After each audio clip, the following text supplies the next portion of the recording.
ও লাইনি তোর যে বললাম ঈদের সময় শ্বশুর বাড়ি চল, এখন এই যে ঈদ হয়ে গেলে 1 মাস হয়ে গেল, এখন কি গোশ পাওয়া যাবে না?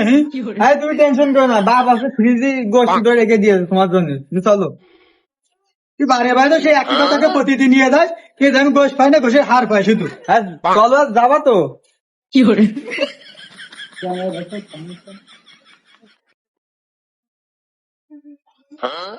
ও লাইনি শোন, আগের বেটা গেলাম, গোশ পাইলাম না, কিন্তু আমি কিন্তু অপমানে চলে এলাম। এইবার যদি গোশ যদি আমি না পাই, তোরও ধনবো, তোর বাপেরও ধনবো, আমি এবার পেয়ে দিলাম না। তুমি এত বকো কেন কদিনই? এবার গোস্ত না রেঁধে দেয় তারপর বিকেনে চলো দিনই। তোর কলাম যে তাড়াতাড়ি বলটাকে পরিষ্কার কর, তুই না করে এখনো কম দাঁড়িয়ে দিস। কয়টা বাজে এখন? তোমারও তো বকা লাগবে না, আমি দিবানে, তোমার কাজ তুমি করো।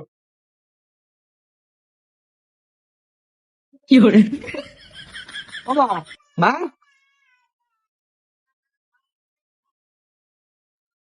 ভালো আছো গো মা? ও মা, তোমার কতদিন দেখি না, মা ভালো আছো? এমনই তুই একা আইছিস তো জামাই আসেনি? হ্যাঁ বা, তোমার জামাই এসতো, ওই তো।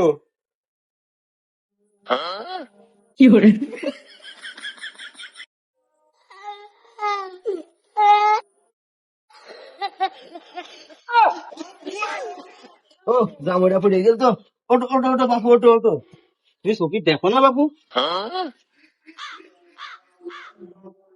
ও লাইনি আমার তো কোনে গেলি? আমি তো কই গেলাম। বাপু আমি তো তোমার লাইলি না, আমি তো তোমার শ্বশুর। ও আব্বা সালাম করো। আসসালামু আলাইকুম শ্বশুর আব্বা। বাবু সালাম করা লাগবে না, ওটো ওটো ওটো ওটো। এ মা সালাম করো।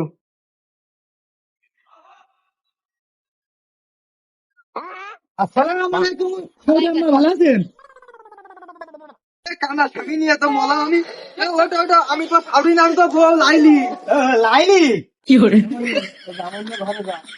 আসো আসো। আমি আর হয় না।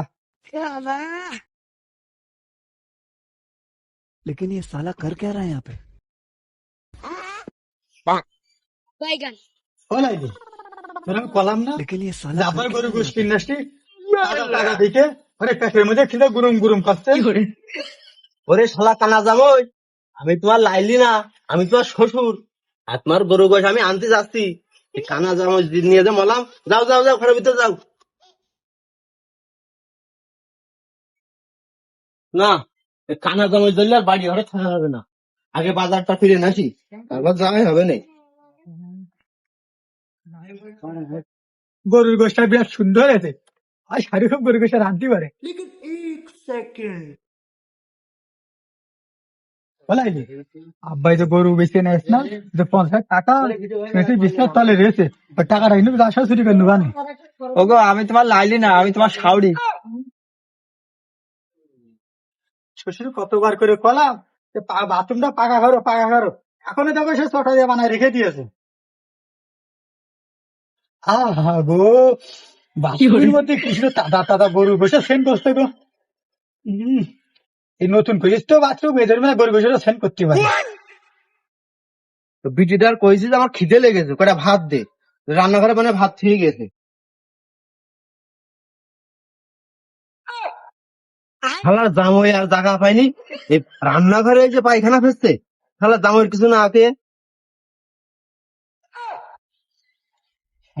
দেখো যিনি এই বন্ধু মানুষে কি চলাফেরা করা যায়, শ্বশুর করতে বলে রান্নাঘরের মধ্যে বাথরুম দিচ্ছি। শালার কানা জামাই ছাপাই নিয়ে পায়খানা করছে রান্নাঘরে। বেরো আমার বাড়িতে বেরো। শালার কানা জামাই ছাপাই। হ্যাঁ, এই শ্বশুরই অত্যাচারে তো এবারে থাকা গেল না। হ্যাঁ বলাইনি তাই, এই শীঘ্রই ঘটি কম্বল গোছা, এই শ্বশুর বাড়ি আর থাকা যাবে না, শীঘ্রই চল গুছাই নে, এই শ্বশুর অত্যাচারে আর থাকতে পারলাম না আমি। যাও যাও যাও, শিগগির তোমার বাড়ি হাঁটো।